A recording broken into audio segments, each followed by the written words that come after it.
Hello, and welcome to another episode of Jaxon Talks Everybody. With me, your host, Jaxon Stone, and we're currently at Everybody's Land, which is a fancy name for my house, so I can sell t-shirts. But it's like almost noon on Thursday, October 21st? 2020, so ignore the beers. We're still going to have a few because we do that when we record an episode. It just happens to be noon, but you know, it's never a bad idea to have a beer. No judgments. But I'm here with a good friend, someone I've known for a long time, but we recently reconnected since I moved back to Texas, and we got into some baseball stuff together when we were doing that previously, and then I moved away and some life stuff happened, and glad to reconnect. So welcome to the podcast, David Bodzin. Thank you so much. I appreciate having me, Jaxon Stone.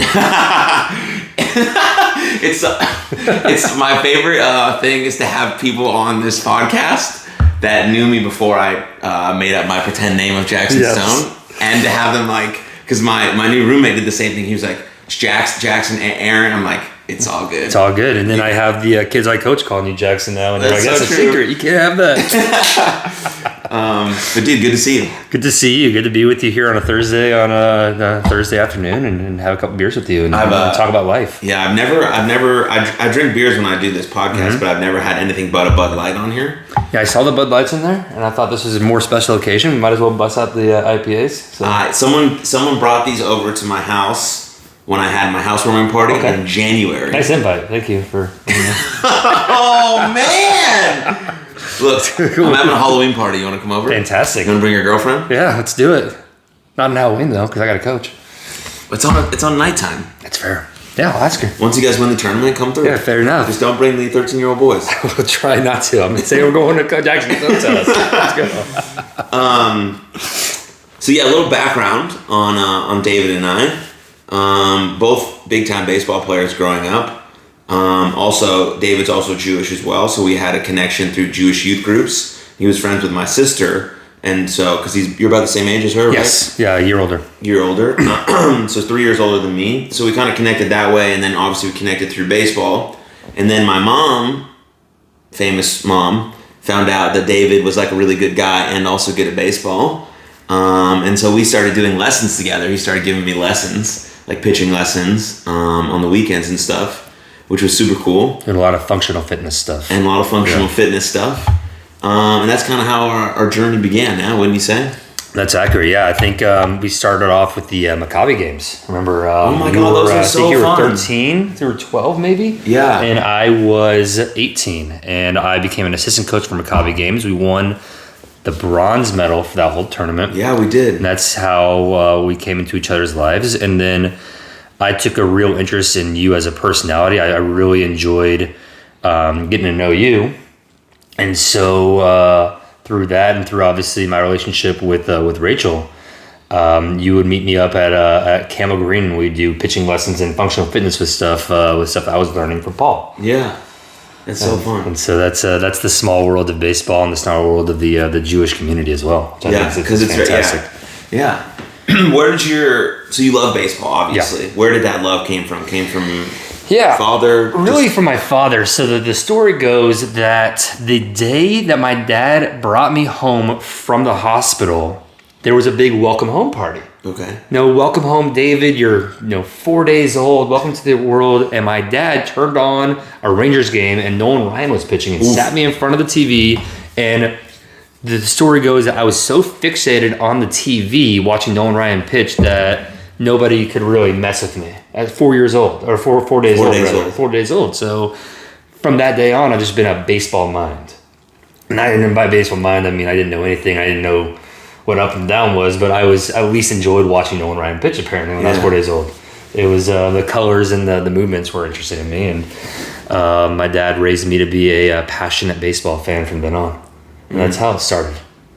And then you played baseball in high school. Yeah, it really. So the cool thing about my career was that on my 15th birthday, my dad had pulled strings to get me to be a bat boy for the Frisco Rough Riders. This was in 2003.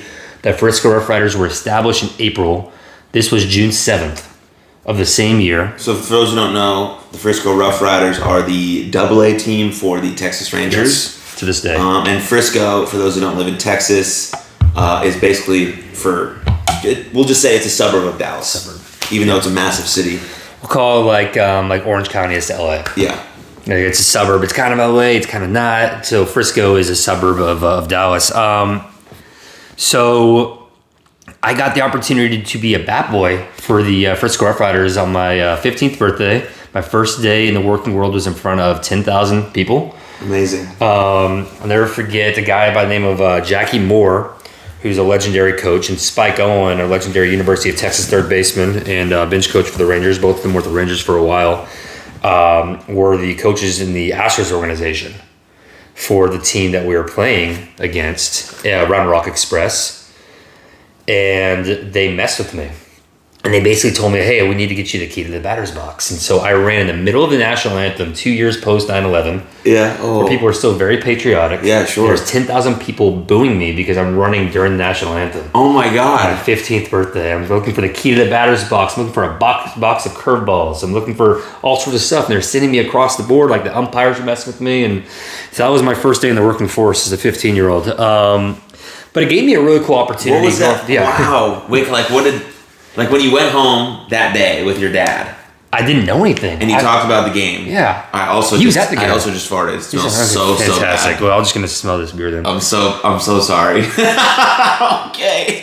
Fantastic. Anyways, it's the coffee. I had 2 cups of coffee this morning. And the beer. Yeah. Anyway, so when you went home with your dad, were you upset? Did you think something happened? No, I had no idea what was going on. Again, 15 years old, grew up in the Jewish community, kind of sheltered. I was just like, hey, I'm just happy to be here. I was helping out. Well, so originally, I was just there to shag baseballs. 15th birthday, hey, congratulations, you're shagging baseballs. Well, a bat boy got into a speeding ticket or in a car wreck and couldn't make it. Oh, no. So he looked at me and said, hey, you want a bat boy the game tonight? And that's how I became a bat boy. By the way, it was just a shot in the can, and my dad had season tickets. He was sitting behind third base dugout. And I called my dad an hour before game saying, hey, they're putting me in uniform. I'm going to be a bat boy tonight. I had I'm just the most oblivious kid you'll ever meet, very sheltered. And I just was happy to be there. And so I think the coaches kind of smelt the naivety off me. And they're like, oh, we're going to mess with this kid. Sure. Let's just mess with him. And so they had me doing that. But at the end of the day, I was just happy to be there. And then all the clubhouse guys were messing with me, and I had a good attitude towards it, so they hired me on to be a bat boy for them after that. And so I won the job. I won the job, and for the next 3 years, I was a bat boy. And then in 2006, I became the assistant clubhouse manager for them. And that was kind of how I grew into the baseball world. That I was surrounded by professional athletes my entire adolescence, and around good baseball coaches and good future. Like Scott Service, who's now the manager of the Seattle Mariners, was our director of player personnel, and so I grew up around him. Talking to me about what he looks for in talent and looks for in players, and not to get away from the funny, messed up stories of things that I did when I was there. No. There's plenty of those, but that's kind of where my love for the game came in. Is just growing up around a bunch of athletes who really. What's the word I'm looking for as I'm tired after all these meetings this morning? They corrupted me. That's correct. They corrupted me from an early age because I'm hanging around a bunch of 22, 23-year-olds who are getting paid to play baseball, and I'm 16 years old and I haven't even gotten my first kiss yet. And so they're talking about all sorts of stuff that I've never heard of. That teaches some stuff about life? That teaches me stuff about life, teaches me stuff about women, that I was too scared to talk to women at the time in my life, and they were like, you can't be scared of this and this and this, and certain lessons that were good, certain lessons that I think that was probably not good for a 16-year-old to hear. But, right. But that's that's the environment that I grew up in from when I was 15 until I was in those clubhouses until I was 22 years old.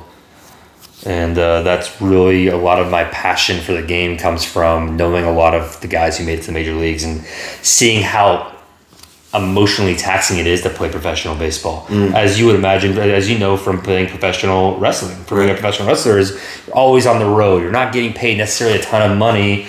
And you have to find housing, you have to find a way to eat on the low salary you're getting just for a chance to make it big time. But that chance in baseball is so minuscule. It's tiny. That you have substitute teaching jobs in the off season where you're getting lessons like we do at Five Tool. Right. Is where you have a lot of as we have a lot of professional athletes who right now are giving lessons because there's just not a lot of money in it until you make it big time. Right. So, sorry, I'm ranting about different stuff. But no, it's good. This is what we do on this show. We just talk. It's fair enough. But that's really where my upbringing came from in baseball. And then you played high school ball where? I played at Richardson High School. Played at Richardson High School while I was working for the Rangers. So I wasn't really taking my baseball career seriously because over summer when a lot of people are being very serious about their recruitment process where they're playing summer ball, they're playing select baseball. Right. I spent all my time in professional clubhouses, learning the game more than playing it. And I was okay. You know, I could have gone to play a JUCO or a D3. Mm-hmm. But I got lucky actually that the team doctor for the Rangers, his name is Keith Meiser, great arm doctor. I got hurt my senior year, and he worked with me on my rehab, and then he made a call for me to a guy named Andy Lopez, who's a ABCA Hall of Fame baseball coach who had won a national championship at Pepperdine in 1992, coached at Florida, was coach of the year several times, and he was at the University of Arizona at this time. They knew each other at Florida. And I kind of had an option. Do I want to go play D3 or do I want to become an operations guy for a Division I powerhouse and learn the game from a legend? And when I had one of those 18 years old and I wanted to go to a party school, I thought I was at University of Arizona. That sounds amazing. Yeah. Really hard not to have a good time there. Very hard not to have a good time there. So I went and it was basically like, I'll just know one window closes, a door opens. And I went to the University of Arizona, became a student manager for them, and got to sit on the bench with Andy Lopez and learn the game from one of the better baseball minds in college baseball for a few years, resulting in a national championship in 2012. I was in operations. And what an experience, though. What's that? What an experience. Oh, it was an incredible experience. I got really lucky. So after 2 years of baseball, I went and became a student manager for the football team with Mike Stoops and Sonny Dykes and a lot of those guys, because I couldn't afford my education and they were going to pay me an education to be a student manager for them. Sure. So I left the baseball program, went to football. Not my sport, don't really know much about it. It was fun to learn how defenses work and how offenses work, but obviously baseball's my passion. Well, when the baseball team moved to High Corbett, they brought me back to run their equipment room because I'd done that for the Rangers. And so I became their director of ops and director of equipment ops the year we won the national championship. And I got to be around a championship caliber team, a lot of whom I still keep in touch with. Yeah. And obviously never good enough to be on that team as a player, but hardworking enough to be a fly on the wall during a lot of those conversations. At the beginning of the year, Terry Francona, who had just left the Boston Red Sox, was hanging around. He played third base at Arizona years and years before. And he gave the team a speech about how you're not going to win a national championship every year, but if you go to a school like University of Arizona, you should be competing for a national championship every year. And got to pick his brain in my office. I had my own office at the ballpark, and I got to pick his brain for a bit about what he looks for in personalities in players and what makes players tick emotionally and mentally. Yeah. And that was just a cool experience that year is getting to know some of these legends of the game. And again, was never good enough to play on that team, but I was at least hardworking enough to attach myself to a successful team like that and be a part of it and just learn a ton from there. So yeah, that was cool for them. So I think being around, like, at a certain level, right, you get to a point of high quality Division I and then onto pros. Like, the talent level isn't that drastic anymore. It's not. Right? So what you've seen from being around the Frisco Rough Riders and the Rangers and high quality Division I college baseball, and now possibly in youth sports, what do you think is the separator from someone who becomes really great and someone who just stays at that level or never surpasses their talent? Because it's not about their physical ability. No, it's absolutely not. It's all mental. It's all mental. So a really close friend of mine, Cameron Lowe, who's from the Rangers, spent, I think, got 7.5 years of service time in the major leagues, was a setup guy for the Brewers. He was a starter for the Rangers. He played for the Mariners for a bit, the Cubs for a bit, the Braves for a bit. And he always told me that the difference between a major league baseball player and a AAA baseball player is how mentally strong you are.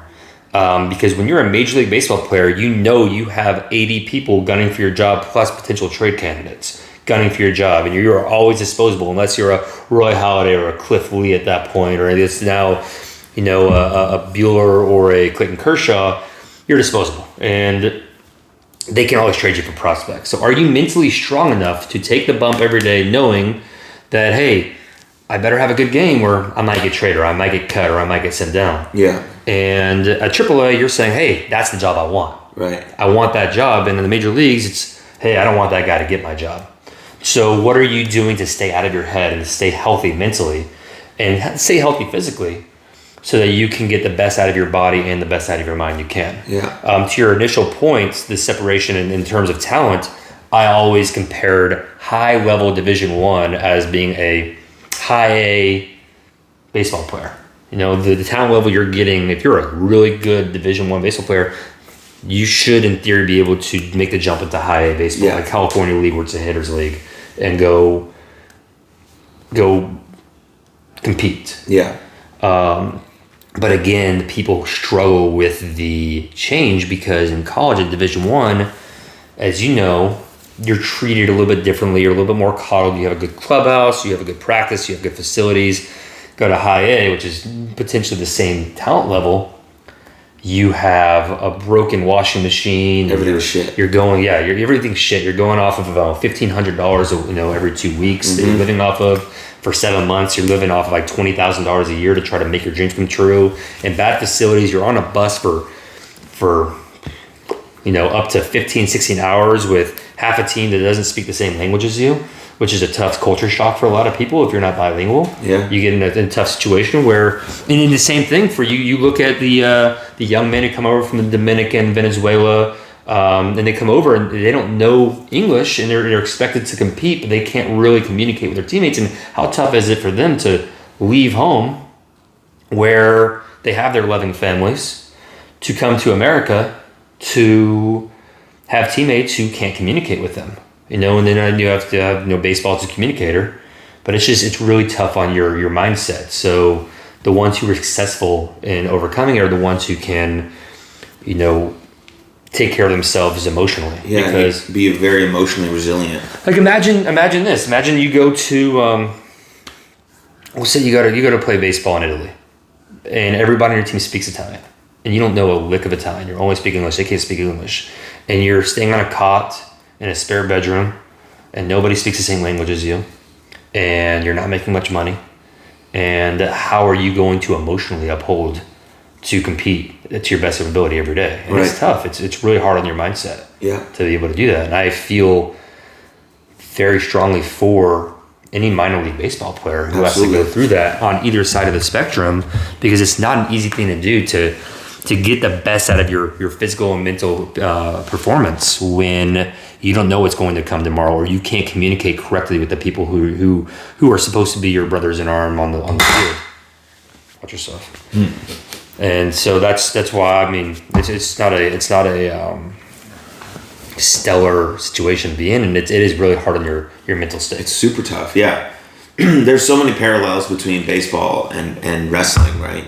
It's kind of the same trajectory in terms of, like, huge quotation marks here for wrestling on making it, and right, because when you make it as a baseball player, it's the major leagues, right? Sure.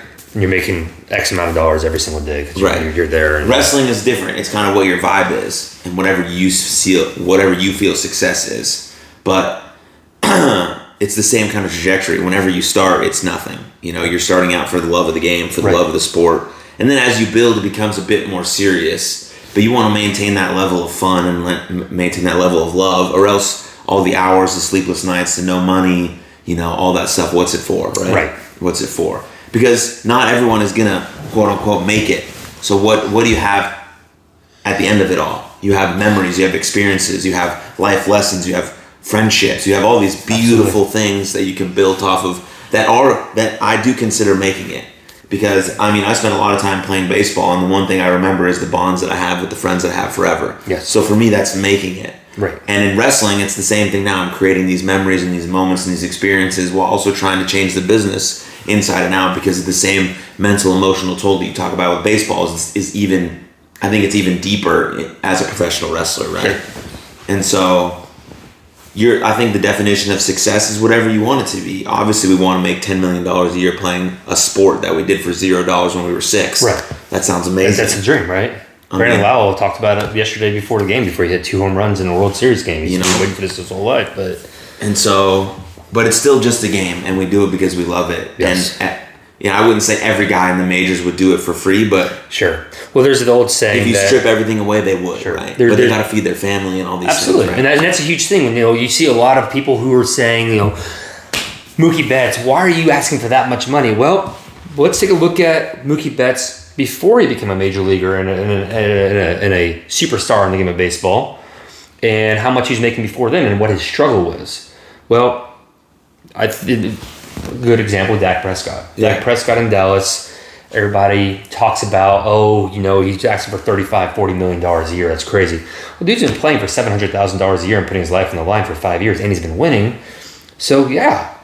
Maybe kind of call back tax at that point. Maybe he's earned it. He should. As a professional wrestler, you get to the big leagues of professional wrestling.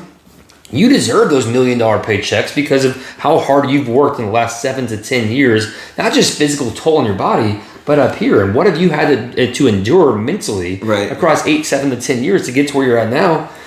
You deserve everything that comes your way at that point because it's been a grind. And a lot of people don't really consider the fact that, he's asking for $30 million a year. Is he crazy? Think about all this stuff. Well, sure, but he's also been living in poverty for 6, 7 years trying to make this happen. Right. And that was his life choice and his life path. And he's been successful enough and blessed enough to get there. I'm full-heartedly believe, you deserve to get paid by the trillionaire owners who are paying you at that point. You have more money. And then you hope that a guy like Clayton Kershaw makes a lot of money and he gives a ton to charity, and you try to do right by your community at that point. But it doesn't make you less deserving of the money that you're getting paid because of the work you're putting, not just what you see on TV every day, but what about the off season? You work harder in the off season in your body. I think the season is more mentally tolling than the physical toll. But then the off season is a physical toll of just getting your body ready for those 7 months of the grind. Right. And when you do that every single year for $2,000 a month across 7 months, and then you have to find something else because it's not a full-time job in baseball, you're getting $14,000 a year to do that. Then all of a sudden you're offered $30 million a year. Let me have it. Shoot. Finally. I worked my butt off for this. I got there. I'm going to take everything I get. I'm going to take care of my family. My family's been taking care of me for 10 years. I can finally do something for them. Right. And I think that's pretty incredible. I agree. So. Yeah. So my advice out there to any young athlete, whether in wrestling, baseball, football, basketball, tennis, music, art, whatever your craft is, the only 3 things that we have control over are our physical body, how much time we put into exercise, the gym, all that stuff. Whatever your craft, we can focus on our craft. So whatever your craft is, and then we can focus on our mind. Sure. So those are the 3 controllable things. Everything else after that is kind of out of our control. Yes. And so you just kind of have to go with the flow at that point. But you can really put effort into those 3 things, and they're all interconnected, especially the mind, the body, and the soul. Well, sure. And then to that point, for all you young athletes and aspiring artists out there who, want to make something of your craft that you love to do, my best advice for that, and I've seen it time and time, I've seen some of the best athletes I've ever seen not make it, and I've seen some guys who just aren't that great, who just worked hard and everybody else make it. There's the old saying, hard work beats talent when talent doesn't work hard. And that is such an incredible mantra to me from a physical and mental standpoint, that if you're not working hard at your craft right now, somebody somewhere in America is working harder than you, who is getting better than you at it. So what are you doing to make sure that you're the best at what you do, if it means enough to you? Yeah. If that's what you want to do. If you don't, and I tell kids this all the time, this isn't what you want to do, and you want to be an okay high school player, you're on the right path. If you want to be a good high school player, get a Division I scholarship, or potentially get drafted, got to work hard. You got to be in there every single night. You got to be working. You have to give sacrifices. Right. But when I say that, I also urge kids, and I urge you, take care of yourself up here, because there's a big misconception. I think that the stigma is finally starting to get broken down a little bit, and I'm sure you talk a lot about that to kids, and I love talking about it. Is it's okay to not be okay. It's okay to struggle. I talked to I'm a sales director, and I talked to a sales rep this morning who told me, hey, just so you know, I'm having a really tough time. But she's killing it right now. She's having a really great month. She's already at quota. But I've suffered a couple losses in my life. Earlier this month, I said, hey, listen. I said, none of this matters if this isn't okay. Like, this is the most important thing. And so what you'll see a lot of kids who get egged on by their friends. Like, oh man, you're just a wuss. You're doing this. You're crying. But hey, at the end of the day, especially the people who are making fun of the others for not being okay, they're the ones that we're struggling too, and maybe more so, and they're trying to make themselves feel better. Yeah. So when I talk to kids and I talk to my sales reps to work hard every single day, come with a goal in mind and have a plan and execute it. If you want to be the best musician out there, practice every day. If you want to be a good ball player, a good wrestler, work on the things you need to work on and control the controllables, but make sure you're taking care of yourself up here, because if you burn yourself out at practice every single day and you don't take time to mentally prepare and mentally take care of yourself, you'll burn out, you'll be in bad shape, and depression creeps in real quick. Yeah. And I think that a lot of professional athletes don't like to talk about depression. Sure. Because it's like, oh man, get over yourself, making $30 million a year. Yeah. The income doesn't affect the way your brain works. Right. And that's really important to me, is that kids are, just not being afraid and not feeling judged for not being okay. Because the best advice I ever got was, it's okay not to. Literally the best advice I've ever gotten. It gets me through the worst of times. It's okay not to be okay. Right. It's okay to feel how you feel. You have to let yourself feel how you feel if you want to improve and move past it. But if you try to push down how you feel and say, hey, no, it's fine, it'll pass, it just grows. And that little bug in the brain just kind of grows until that's where breakdowns happen. Yeah. I mean, you touched on so many points that I make on the show on a regular basis, right? Yeah. Which is beautiful. Yes, I mean, basically grappling with the tough, painful experiences in your life is the only real way to lead to something meaningful or something fulfilled. Sure. Is to grapple with those tough emotions. If you just push them aside and claim that everything's okay, or have this sense of toxic positivity and everything's all right all the time, everything's great, that's just as, that's bad. It's not the right way to approach it. So you want to grapple with those tough emotions. You want to process them. You want to feel them. You want to live with them. You want to lean into them. Because always when something painful or dark or bad or stressful or something hard happens, you want to lean into that, because usually it's an opportunity for something better to come out of it. Usually it's an opportunity for growth or for learning or for processing, for understanding oneself deeper. And all these things lead to a more fulfilled life, which is all really what we want, right? Absolutely. Everyone's definition of success is different, but people want to be happy, they want to feel loved, they want to be seen, they want to be heard, and they want to feel fulfilled in what they're doing. Yeah. And all of these things are only possible if you're working on your inner life. Absolutely. And then we get caught up in like celebrities and athletes because they're making so much social money. media. And we get caught up in social media, and everybody posts their best life. Nobody talks about their real life on social media, and it makes us feel alone.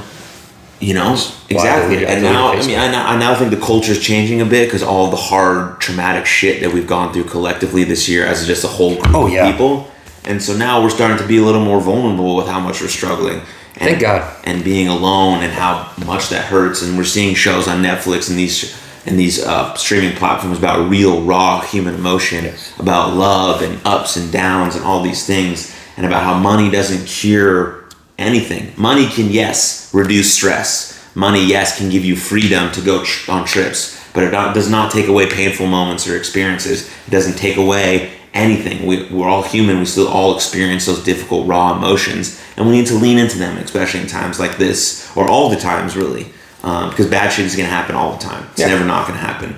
But focusing on our inner life gives us more emotional resilience to be able to deal with that and truly enjoy our life when things are rolling in the right direction. Well, and that speaks to one of my biggest, come to God moments is you are who you are in the face of adversity. Yeah. You might think you know who you are, but until you face adversity like you and I have in the last 3 years, and you see how you react to it, you don't know who you are. And I think that gives us a sense of confidence in that. But at the end of the day, you are who you are based on how you respond to adversity. And it could be any kind of adversity. I don't think there's any judgment in adversity.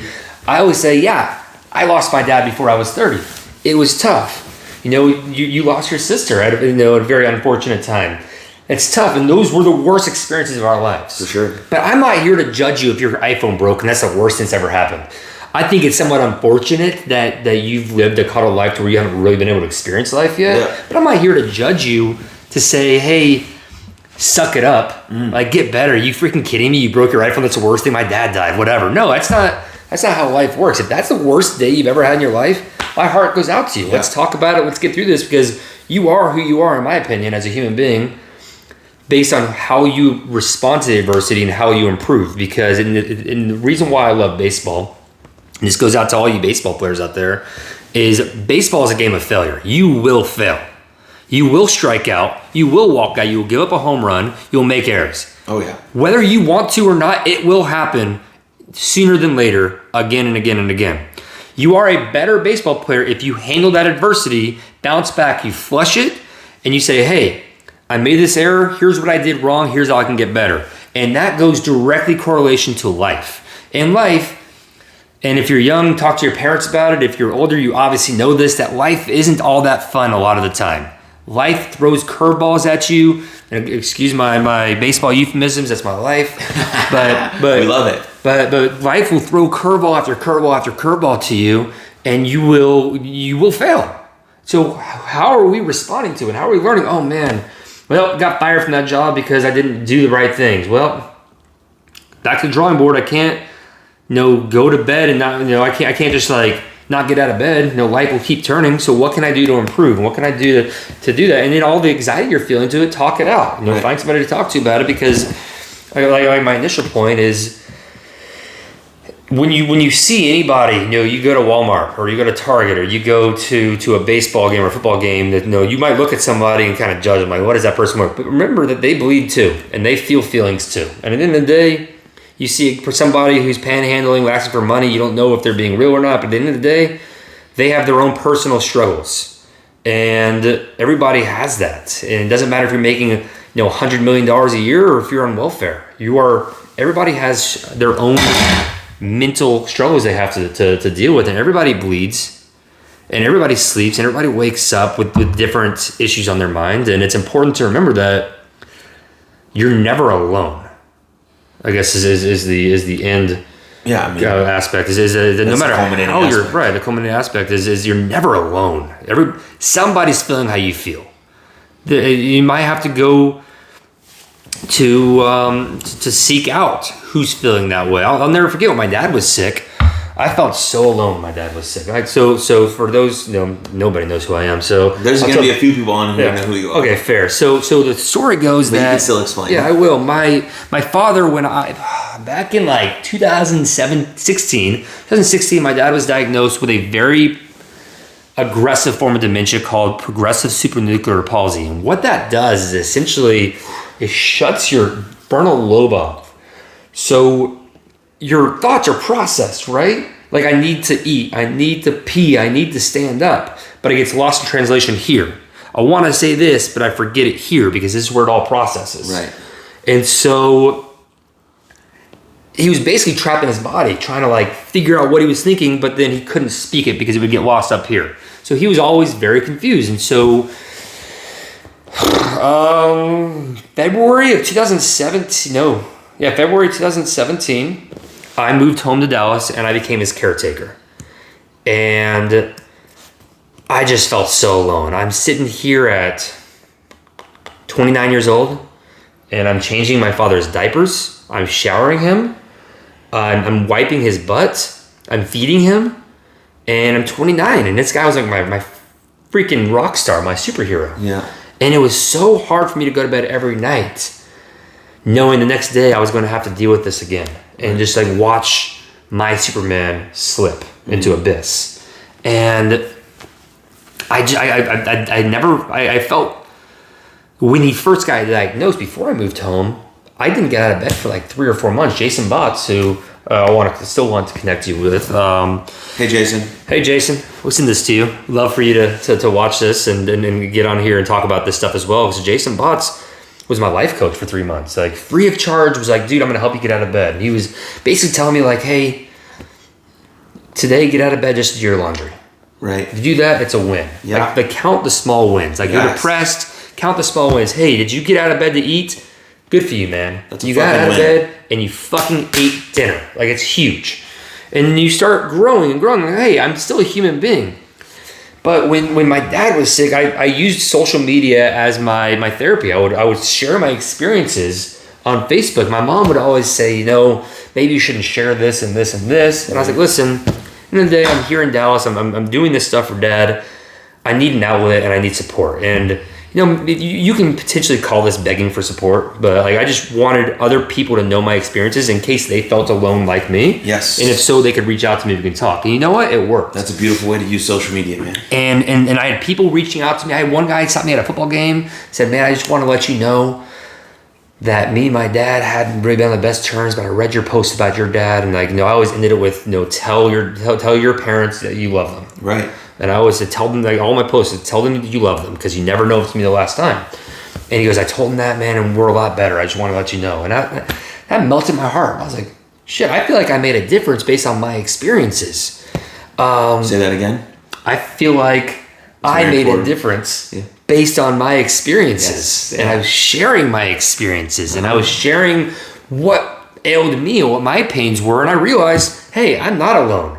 Because while nobody in my own personal network might be going through what I'm going through, which is waking up at 3 o'clock in the morning because my dad fell out of bed and I had to pick him up to put him back in bed, I'm still having people tell me, hey, your experiences are making a difference in my life. And that to me is just the gift of life, of like, hey, this sucks.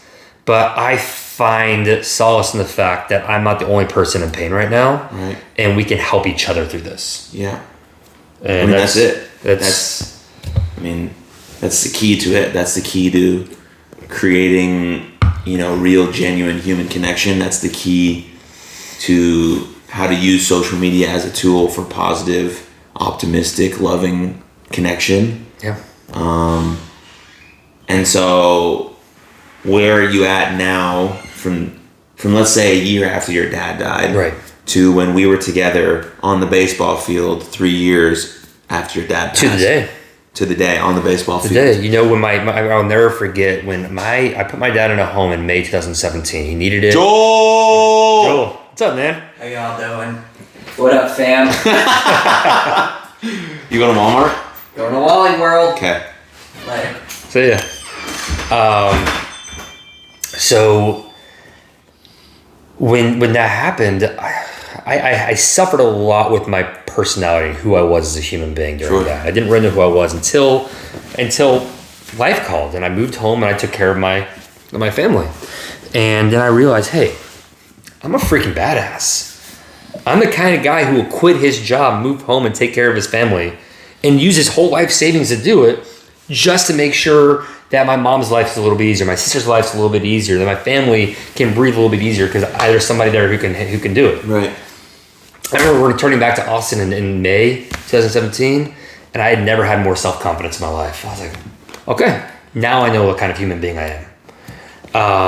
And I carry that. I carry that with my confidence now, because if I have a bad day, I think back, yeah, but David, you're the kind of guy who quit his job to take care of his family. Yeah. And you can think that, and you did the same damn. You said the same exact thing, right? When your family went through what they went through, mm-hmm. You moved home, mm-hmm. and a lot of people came up to me after that and said, "No, David, I commend you for what you did for your family, and I don't know what I would do." And I was like, "I didn't either. Right. Just did what that was right." And I said, "I'm pretty sure you would do the same thing." You never know what you're gonna do when the most painful experience of your life hits you in the face, right? We're caught with a bunch of choices. Which is why I say you are who you are based on what you do in the face of adversity. Right. And that's how I figured out. So going back to what you said, 3 years today. So Jaxon Stone and I were so my father passed away October 11th, 2017. And so that weekend holds a very special place in my heart, where I like to reflect on life and reflect on where I'm at in my life. And of course, everything I do, I want to make my father proud. I feel like he's still watching after me. And I feel that too, yeah. And we went to we played a tournament on his 3-year anniversary and got to the championship game. And we had a great day. We ran into a team that probably shouldn't have been in that tournament. They were considerably better. They were in a different class. And I'm coaching a AAA team this weekend, and they're in that tournament. Yeah. Ironically enough. Good. And I hope we can play them and beat them. Yes, I hope we play them again. Be a good game. But they should not have been in that tournament. We ended up losing 15-0. But we got to the championship game with a bunch of kids who really deserved to win, and on the 3-year anniversary. And you and I talked about like how meaningful it is to do that. And of course, as you know, and the followers know, we get a runner-up championship banner. And my father and his sister are buried catty corner from each other, real close to each other. So I took the banner that he and I helped win, and I took it to Rachel and talked to her about it. And then I took it to my father and talked to him about it, because that was the 3 years of the day for him. And I wanted to talk to her. And every time I go talk to him, I go and talk to Rachel too. And I got to share that with both of them. I got to share our probably I can call it improbable success that weekend. Absolutely. With our loved ones who left us too early. That's amazing. Yeah. Cheers to them. Yeah. Cheers to them. Cheers to baseball for being romantic and beautiful and poetic. That it is. That is life, though. Life is romantic and poetic. And you're doing both, man. You're up or downer, making sure you're hydrated, caffeinated. Diuretics. What's in that? That's just water. That's water. That's nice. What kind of a... I don't know. I bought it on Amazon. It works. When we get this shout out plug to Chris Gronkowski and Ice Shaker, once we get those in. I'll have it on the... Yeah. I'm looking for podcast sponsors, dude. Yeah. I'm really... Like top Chris 2, does a podcast. Top 2 are like a coffee company and some sort of local beer companies. Yeah. Chris does a podcast, but he shares more his NFL experiences. That's cool. In that, but he has like Rob on it, and he'll have Ryan Ewalt, who's a good friend of mine. He produces it and he does it, but they do the Ice Shaker thing that was on Shark Tank. It looks sweet. I'll get you one. Nice. We're about to order a bunch, and I'll get you one, and you can put it right there, and you can shout out Elite 5 Tool and right here. And this podcast is sponsored by David Bodzin. And Elite 5 Tool fit with Ice Shaker with Chris Gronkowski. Okay, I want to touch on one quick subject. How are we doing on time? I have nothing but time, but I know we're good. I don't know. Right, cool. I'm just sitting here talking. Time, yeah. Cool, I love it. So we talked a lot about baseball. We talked a lot about professional sports. Sure. But I think a really interesting topic now that I'm involved in it because of you, kind of just naturally happened, which is how a lot of good things in life happen, which I'm more in tune with nowadays. But David is heavily involved with coaching a 13-year-old baseball team. Yes. And so youth sports are a very interesting dynamic, right? You have a lot of moving parts, right? You have the coaches, depending on where their background is and what their education is and what their views are, right? You have the kids, what are their goals? What do they want to be? And they're only 13, right? They don't know much. Yeah. They just want to have fun. They know what their parents tell them. And then you have the parents. Who are the most inconsistent. It's the X factor to me. Variable as youth sports. Yeah, I think that's the X factor variable. So, I want to ask one just big general question. I want to ask, why do you think? First question: why do you think less kids are playing baseball nowadays? That is a good question. Because I was having this conversation with my mother yesterday on the way to the World Series game. So, this sounds... Think about it. No, when I was at Arizona, Andy Lopez, again, Hall of Fame coach, was just a brilliant mind in terms of mentality. Yeah. And he always would say, we're in a soft society. We don't know how to fail anymore. Okay, I don't put those two and two together. Okay. So but I agree with the fail part. Sure. So that's and I think that's why I was hesitant to say it, but I wanted to talk this out with you. Sure, yeah, let's have it. Let's do it. Is people struggle with the ability to fail because we're in a society now where there's instant gratification everywhere we go. Okay. And as a society, if we're expecting instant gratification, we go on Amazon and buy anything we want. We can go on this, we can do whatever we want. Play video games, we can win whenever we want.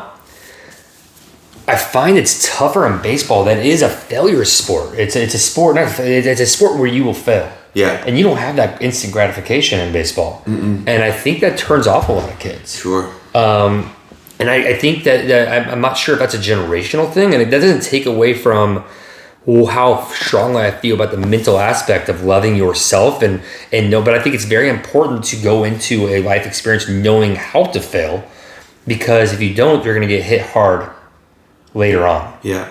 I think the deeper you love yourself, the more forgiving you are. Right. So when you don't achieve what you want to achieve, like quote unquote on that, and then you have the ability to go then and keep trying. I'll give you an example. We had our quarterfinal game this past weekend, and I had a great athlete at shortstop. Great athlete. He's a great kid. And he made 3 errors in a row. Oof. And he came off the field crying. And I put my arm around his shoulder. And I said, hey, it happened. It's going to happen again. It's going to happen again. and this is a thing that happened. I said, I'm willing to bet you'll never have as bad of an ending like this again. I said, what you need to do is you need to flush it and understand that this is what happened. This is why it happened, because you were pressing too hard and you were putting too much pressure on yourself. Mm-hmm. And let's move forward and let's have a good next inning. You know what? You made a great play the next inning. And it's like, yeah, that's who you are. Don't convince yourself that's not who you are, right? Convince yourself that you are a good athlete. Because if you're scared to fail, you're going to fail. You will. And if you're scared to fail, when you fail, you're going to convince yourself you're not good, even though you are. And if you convince yourself you're not good, you're not going to want to do it anymore. Right. And I think that kind of ties into the core aspect of why are people not playing a sport as much that is based around failing. Sure. I think a lot of kids enjoy the instant gratification of making a basket or scoring a touchdown. Yeah. Versus having to strike out 10 times to get 3 hits in a game. All right. I'm with you. Yeah. Does that make sense? That's a good point. Yeah, I guess I apologize for the.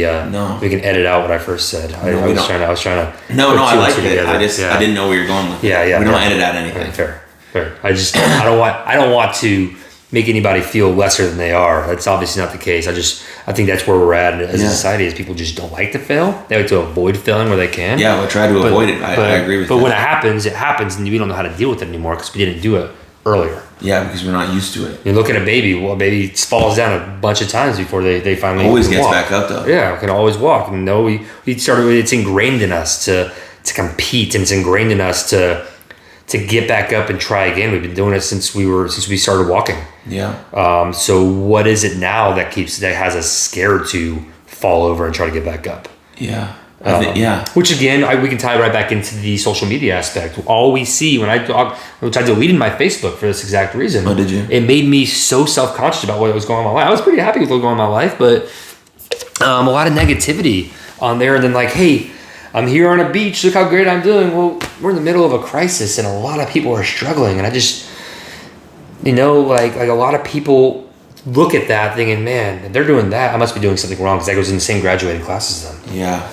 And so I need to find something immediately to get instant gratification so I can feel better about that. And that kind of just goes into like a vicious cycle. It does, yeah. So delete your Facebook, kids. I mean, yeah, social media is very interesting, right? But we don't have the full ability to consume the content that we want, right? Because sometimes Facebook puts ads out, or sure, they just put things out even though we don't follow or friends with these people. But we do have the full control over how much time we spend on it. Yes. Because I'm someone who posts on social media quite a bit, right? And I try to really only engage with the content that, like, either I'm learning from, or I'm trying to, or the following that I'm trying to acquire, or something like that. Or I just post and then I put my phone away. Sure. Well, we don't have, we almost have full control over what we do, but sometimes the social media platforms present us with stuff that we don't follow, and it's harder then to not look at it. But as long as we're consciously aware of what we're consuming, then we can be self-observant of how we can control it and make those changes. As opposed to interacting with the negativity that brings more negativity onto your feed. Right. Because that's the way the Facebook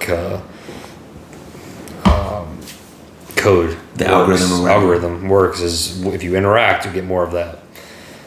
And so you see something that makes you so mad, so you have to say something. Well, you interacted with it, so you're going to see more of it. You're going to see more of it, yeah. But back to baseball. Yeah, back to baseball. So I think you're right. I also think that, like, baseball is actually a very complicated sport. Right.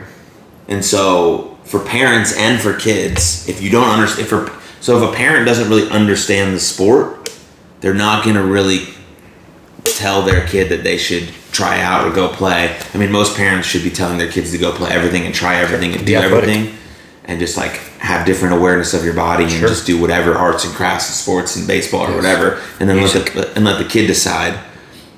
But I think just specifically in terms of baseball, it's such a complicated sport, and you're not usually just like good at it, right? You don't just become good at baseball. Certainly not naturally good at it. Yeah, I mean, you have some talent and athletic, but you have to really cultivate this talent. Like I say on this podcast a lot, like I played baseball from age 5 till 22, and I think at age like 20, I finally felt like I was decent at it. Sure. You know, that's a long time. I don't think I ever got there, to be honest. You know, that's a long time to like practice every day, 2 days, travel, college, coaches, private, you know. And so I think that kind of shies people away from the sport of baseball. But then I think once people too kind of get involved in it and they really see the beauty of it and the work ethic and the life lessons, then like people get hooked on it. Well, and then exactly, because baseball teaches you that if you don't work hard, you're not going to be successful. And that's life in general. If you don't work hard, now you can be naturally smart, you can be naturally talented, but it always catches up with you. Yeah. If you just try to get away with being lazy in life, it will catch up with you eventually. And you see it time and time again.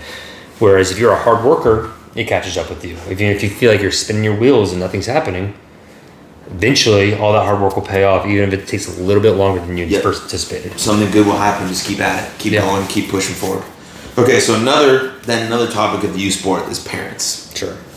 What is your take on parent involvement, and how, as a coach of a 13-year-old team, do you handle parents who feel like they're too involved or too aggressive with their children? Sure. So first off, it's certainly understandable. If you're a parent that's understandable. You want the best for your kid. And you think your kid is just can absolutely be the best baseball player on the team if they work hard and do the right thing, right instructions. You can get there. The one thing I tell my parents before the season is baseball practices belong to the coach. I'm coaching, we're getting better at certain things, that belongs to me. The games are the performance. You're not going to go to your daughter's dance recital and yell, tap better. Come on, you have to do better. You missed that. You have to twirl at the right time. You're just not going to do that. And to me, especially at this age, the games belong to the kids. How are they going to learn the game if I'm out there, and you see how I coach, I'm not out there yelling at you for making an error. I might say something to you like, hey, but it's a coaching moment. Hey, here's what I saw. Try to get this better. Well, right. There's a difference between acknowledging a mistake and trying to improve from it than which is going what we like need this to do. to a kid. Right. You're the worst. And then you see parents all the time like, I can't believe you made that error. Get better. All of a sudden we have a kid at second base who just made an error crying because their parents yelling at them. I'm the coach who's running the team. I don't care if you made an error. Good. I'm glad you. It's a fall ball. It's 13U. We're not playing for a World Series on Fox right now. It's okay to mess up. I don't need don't look at your mom and dad. Don't even look at me. Take a deep breath. Understand that that's how life goes sometimes, and move on. Mm-hmm. And if you don't do that, you're going to have a tough time. And so that's why I tell my parents, I do not want to hear you in the stands. We dealt with that the weekend that we played, where we had a catcher throw to second because the tying run was at third. And I said, hold the ball, because the runner was going to second. Right. All the parents were saying, throw it. He heard throw it, threw it. We gave up the tying run. We had to go to extras. Went to the parents, hey, this is why I need you guys to keep it down. Watch your kids. Let them play the game. You're paying for them to play the game. You're paying coaches to coach them. Let them coach the game. If you feel the coach isn't doing the right thing, doing the right job, get him on a different team where the coach does the right thing. Or have a conversation after the game. But at no point should you be interfering with the game that you're paying the coach to coach for your kid to play. Right. Because when your kid graduates college and they go get their first sales job, you can't call them and say, sell better. You have to be better on the phones. They have to know how to fail and how to feel out where they need to get better. And it starts now. And that starts in youth sports to me. So over-involved parents I can't deal with. And I honestly don't have a whole lot of patience for it. Sure. So if you have a problem with what I'm doing, Give it 24 hours, send me an email, let's have a conversation. I certainly understand where you're coming from. I want to talk to you about this. I want to give you my thoughts. I want to make sure that I have your thoughts. I don't want it to be a yelling match, so we need to make sure we're doing it in a calm, productive manner for the benefit of your kid, who I know you love, but I also love too, because I have all the love in the world for kids that I coach, because they work hard, and that's a big thing for me. As long as you're willing to work hard for me, we're going to be in great shape, and I love you to death. And also, parents tend to get onto their kids for making errors. And I have kids who will be scared to make errors. And it's like, why are you having... Have you ever messed up in your life? Right. Do you expect to be yelled at for making a mistake? Did you take a wrong turn on the way to the field? Are you going to get yelled at for taking a wrong turn in the backwoods field? No. So if your kid... Because it's a natural part of finding a new spot. If I have your kid playing center field and he takes a bad angle of the ball, you can't yell at him for doing it, because it's going to kill his love for it. Right. Like, what are you expecting to gain from yelling at your kid? You should know you do better. Well, maybe your kid's not doing as well because they put so much pressure of their expectations of their parents that they're not having fun playing the game anymore. Right. And that's what I see a lot is you'll have a kid who makes an error and they'll start crying. And it's because they're scared of what dad's going to do when they get home. And finds out. Like, kids shouldn't be scared to fail. Kids should understand that it's a part of life, and parents should understand it's a part of life because they're in the middle of living it, and it's okay to fail. And then we have to learn that from an early age. And if we have kids, I guess I'm talking in circles at this point, but I mean, it's the reoccurring theme, which is perfect, which is brilliant, which is what people need to understand. Absolutely. It's okay to fail, and if parents from a young age are teaching kids that it's not, that's where we get into an instant gratification lifestyle of, okay, mom, dad, it's not okay to fail. Well, I'm going to go do this, and this then, and expect to grant instant gratification. Well, life doesn't really grant it. It can, but it doesn't.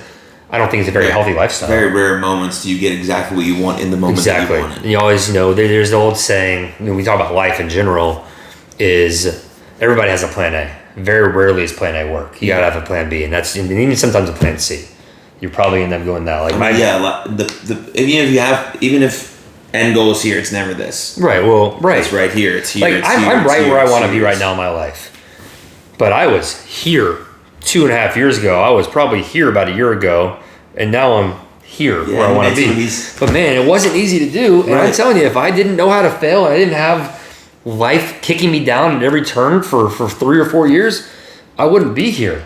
I would have been looking for instant gratification, and I'd still probably be here. But I made conscious decisions to say, hey, instant gratification could get me here, but it's not really where I want to be at the end of the day. So I'm going to make life choices that could bite me in the butt, but I want to be at a certain point, and I'm only going to get there by working hard for it. Yeah. So it's a long-winded way to answer. No, I like how passionate you get about that question. I'm very passionate about it. I don't know, man. It's because youth sports in general are so important. Just activities, just general activities for our youth are so important. They are. And to not be good at something is also so important. But it's okay not to be good at something. Right. It just depends on where you want to go from it. If I'm not good at it because I don't enjoy doing it, cool. You don't do it anymore, but you don't like it. But if you're not good at it because you just haven't put enough time in, but you still like it, boom, there's that effort. Gotta give effort. There's that effort. I tried out a kid last night. Who, he's raw. 13 years old, built well. He's raw. He's a catcher. He has power. He can hit. He just hasn't really been coached. Right. And I told him, I said, hey, do you want to get better? Yeah. Do you think this can help you get better? Yeah. Are you willing to put in the effort to get better? It's the most important thing. Right. Are you willing to come here 3 times a week to get better? Yeah. Great. You're a great fit. Effort is cool. I don't care how good you are right now. I care about what we can do with your effort. Because if you have the right people around you, you give enough effort, it'll work. Is that a lemon tree, by the way? Keep on looking at that. It's a pretend lemon tree. I like it. I have a couple real plants. Some of them are fake. That's fair. I like that a lot. But anyway, sorry, I'm ADD and no worries. I don't care. But yeah, it's like, are you willing to put in to work your butt off? Then cool. I told the team that we coached. I told them at the beginning of the season. I said, listen, we might go 0-20 this fall. That's okay. We might get errors every single play. That's okay. If you give me effort every single day, we might lose every game, but we're going to look damn good losing every single game. And you know what? By looking damn good with all the effort we're giving, we're going to win a few games. Right. Because effort means everything. Everything. You can, be the most talented human being in the world, but if you don't put effort in, I'll give you a baseball reference. Look at Dontrelle Willis. Remember how good he was just by pure talent? Yeah, and he had this funky wind but guess what happened? When his body caught up to him and he hit 23, 24, he wasn't used to working hard. Right. He gained 40 pounds. He kicked around in the system and then he retired. Yeah. Because he just didn't know how to work hard because everything came naturally to him. Right. Nobody had taught him how to get after it. How to get after it. Yeah. You got to get after it. I like that. You got to get after it. Just whatever area. If you want to be good. At anything. Yeah. If you want to be good and you want to succeed, you got to get after it. But again, at the same time, if you don't want to be good at it, that's fine. I'm not going to sit here and judge you. Right. You might not be a good fit for this. You might need to find something else you're passionate about to get after it with. Yeah. If mom and dad are trying to get you to play guitar and you're just not really feeling it, find something else you're passionate about to work at. Yeah. Because if you want to be good at something, you have to work at it. Yeah, and the only really way to find something that you're passionate about is to experience a lot of different things while talking to a lot of different diverse people. Joel's back from Hey, welcome back to Wally World. From Wally World. What up, fam? With your Chance the Rapper hat on. Hell yeah. It's a sweet hat. I honestly thought that was a Babe Ruth hat. That shows what I know about pop culture. Saw him in concert. It was a great show. That's awesome. All right, enjoy. Yeah, I mean, the only way you find out what you like is to experience a lot of different things. And that's about trying new things and not being good at them and then keep trying or leaning into them or going a different direction or, educating yourself on something. It's all just a big old process, really. Yes. And being okay with the process. Yeah, and enjoying that process. Yeah, enjoy the process because, I look back at my failures and I enjoy that I had them. I got fired from a job once. Yeah. It's funny, I actually talked to that man. 2 days ago, I got a phone call from the only person who's ever fired me. And we had an hour-long conversation about it. Just about how people rebound from it and how people handle failure. Sure. And he even told me, he's like, I fired people before who just go off the rails. There's other people you fire who, you just know they're going to be okay. They're just not on the right path at the time. Right. He said, man, I'm just so proud of you and how you've handled everything and where you're at now. And he said, I just want you to know that, that during that time, I think I could have done a better job, doing this, and this. And I guess fired is an extreme word. I got strongly recommended. It was strongly suggested that I leave on my own terms. Basically, if I didn't, I would have gotten fired. So I was like, okay, I'm out. But you turn, lemons into lemonade in that situation, and you handle it the right way. And I look back on that one failure, and now I'm running a team, and I'm significantly better at it because of that failure 5 years ago. Right. I'm still pulling from that, and it still hurts sometimes. But man, I failed that strongly 5 years ago, and I'm able to be a better leader today because of it. Beautiful. If I hadn't gotten fired, I probably wouldn't be that good of a leader. I never would have failed, never would have learned. Right. So you never would have had to experience that, so you never would have needed to know that you needed to get better. Exactly. And if I had just gone for instant gratification, I kept wanting bouncing around trying to figure out what's going to be best, and I wouldn't be where I'm at today. And that leads us to right now. Just where we're at right now. Me drinking a beer at noon after 5 meetings this morning, and I was like, texted Aaron. I had 5 meetings this morning, and it was a grind, and there was a lot of putting out fires. And I texted him, you got beer? Because I need a beer. Yeah, beer and conversation. Beer, it's where life's beer and a good conversation. That's one of my favorite things in life. Anything else regarding baseball or mental life that you want to cover with me? I think, let's just touch on the themes of today's episode. Mm-hmm. Baseball is super cool. It's a good thing. And it's the best sport to teach you about life. So if you're a young person or if you're an old person, get to know the game of baseball. It's very poetic and beautiful and has a lot of reoccurring themes that are going to teach you in a more unique way than just reading like a fucking self-help book or something, Sure. Which nothing wrong with self-help. No, I read a lot of them. And I love them. I find a lot of information. I'm a big fan of Super Soul Sundays with Oprah. Ooh, Oprah. Oprah's fantastic. Plug for you, Oprah. You're welcome. Super Soul Sundays. The show for sure. I'm sure she does. Absolutely. She's about to put it on the O Network. Yeah, 100%. She's putting her O sticker right on this podcast. So he's so sick. That would be the coolest thing to probably ever happen. I'm telling you, when I was really depressed, I listened to a lot of Super Soul Sundays where Oprah would interview people who have gone through a lot of shit in their lives and written books about it, and she would just talk to them about it. And I would sit there, and all I could think about is like, man, I'm freaking motivated to work harder now. Like, I'm okay. Oprah's gone through some shit. Oh my God, has she ever? Yeah. And she's turned her life into something glorious. Yeah, she's unbelievable. Yeah. And then I think number 2 reoccurring theme, not only this episode, but on all episodes of Jaxon Talks, everybody is take care of your mentals, take care of your inner life, focus on your mindset. And with that I want to touch on that before you. Yeah, with prioritizing that, I think everything else will kind of naturally fall into place. Your relationships, your business, your money, things will fall into place if you're taking care of your mentals, your inner life, stuff like that. And touching on that, you can work hard at anything you want to do. And it's great. Hard work benefits you. None of it matters. None of it matters if your physical and mental health aren't where it needs to be. You can be the best at what you do, but if you're not okay up here and here, it's all for nothing. But at the same time, if you're good here and here, you're better at what you're trying to do. And it's just so important to make sure that you don't forget that it's okay to not be okay, and it's okay to feel how you feel, and it's important to have somebody to talk to about it. I was an early adopter from a kid of going to therapy. Love having a therapist. It's just a third party to have somebody to talk to. And sometimes they'll tell me to get my shit together. And I'm like, oh, that was okay. Well, yeah, I'll do that. I remember one time, if you notice, I popped my knuckles, and I was talking about a recent breakup of mine. Like I was dating a girl for like a year and a half, and didn't end the way I wanted it to. And I went to therapy, and she at one point finally goes, "No wonder you're single. You pop all your knuckles. Nobody wants to be with a guy like that."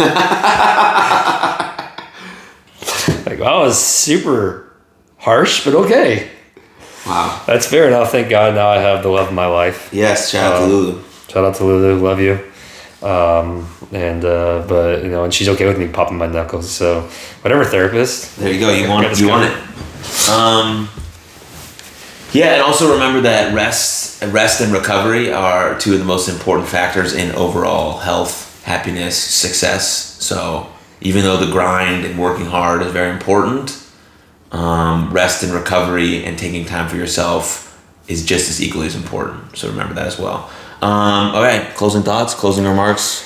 I'm giving all the thoughts I can possibly muster right now. I think love yourself, live for yourself.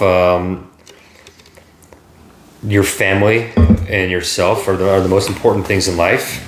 Make sure you're taking care of yourself physically and emotionally before you worry about all the external BS that you're going after.